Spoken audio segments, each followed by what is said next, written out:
Ингээд энэхүү тайзнаа эхний оролцогчоор бэлэн болсон байна. Тэртээ 1963 он бүтээгдэж байсан Монголын уран сайхны кино Нүгэл буян киноны тэр сайхан дууг энд дуулахаар нэг оролцогч маань хөрөлцсөн иржээ. Бэлдсэн байна. Энэхүү кино 1963 онд гарахаас өмнө их зохиолч Нацаг Доржийн Дамгай нулимс жүжигээс сэтгүүлсэн ийм гайхалтай бүтээл байгаа. Ингээд манай эхний оролцогч хувийн дугаар 667 номын эрдэнэ тайцтай бэлэн болсон байна. Монголын сургуулийн үндэсний хөгжмийн багш нартай мөн тайцны урьжaan амжилт хүсье.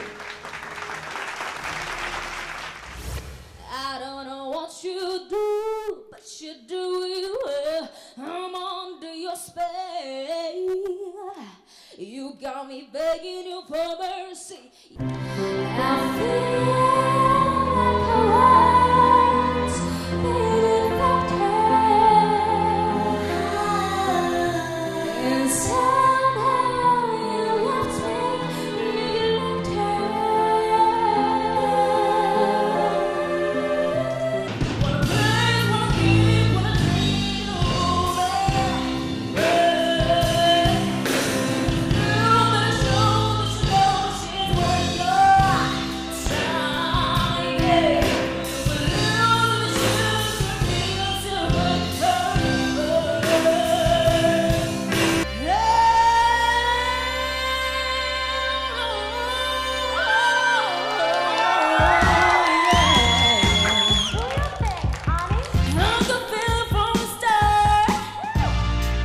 you left me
санаачлахтай байх юм байна.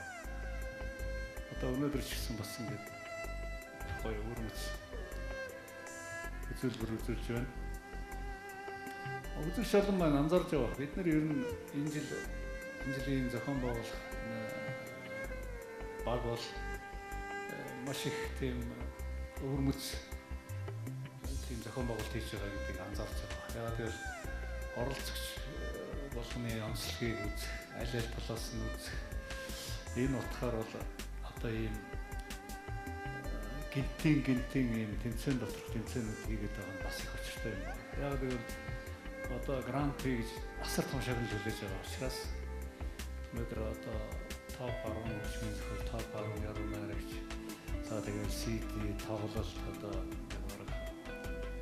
олон зуун сая төгрөгийн том менежмент шагнуулах учраас ингэж хандах нь аргагүй байна. Тийм учраас манай финалд болсон тэнцсэн залуучууд бол тийм итгэж сэтгэлтэй хандж байх шиг байна. Тэгэд энэ талаараа бол манай эрдэмтэд их хөрхөн дуулж байна. За энэ бол одоо Алтан үеийн агуу хөгжмийн зохиолч тэр хүрээ маягийн дуу хүрээ маягаар зохиосон юм онцлогтой юм дуу. Бас яг тэр маягаар нь дуулдаг ёстой болов гэж би ойлгодог. Энэ бол одоо нэг алдарт хойлонгой хэв маягийн иймэрхүү агаар амьсгалтай дуу бодож зохиосон байдаг болов гэж би боддгийг. Тэрний тэр онцлогтой тэр гоё хоолойны Монголоо таньж бол гарахыг хичээл бас чадчихвэн гэж би үзэж байна. За энэ өнөөдрийн тэмцээнд бол одоо тэнцээгүй гэсэн яриа байхгүй шалгаруулна. Тэгээ одоо намайг их тажгүй. За миний хувьд гэх юм бол нүгэл буян гэдэг чинь кино болов мюзикл юу гэж бодлоо. Тэгээ тийм мюзик юм шиг хийв маягт бас их оруулж тавьж тэр муухай гэсэн бол биш. Оо таатай. Ер нь дуучин хүн гэдэг бол яг аль ч талын стил жанр бас хөвөрч чаддаг тийм Монгол дуугаач, Монгол нудлаагаач ойлгодог, Монгол донч хэм маягаач ойлгодог тийм байх ёстой болж боддیں۔ Тэгээд тэрийг бол би чи бас хөргөн ойлгож чадчихна. Амжилт хүсье. Баярлалаа. Яг нөгөө тэр дуулж байхдаа тэгээд тэр нэг хөдөлгөөн маягтай тийм. Very nice your voice and melody and the show with the three instruments. There is one instrument I never saw before. I don't know the last one.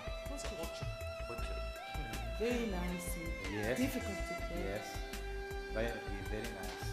Манай шилдэг оролцогч Намын Эрдэнэ мөн түүнээс гадна манай Намын Эрдэнэ яг одоо Монголын сургуулийн сурагч харин яг хойно энэ гахалтай үндэсний хөгжмийг гიშгэлүүлсэн уран бүтээлчид бол Монголын сургуулийн язгуур урлагийн хөгжмийн багш нар байгаа юм а. Та бүхэндээ маш их баярлалаа. Багш нартаа баярлалаа.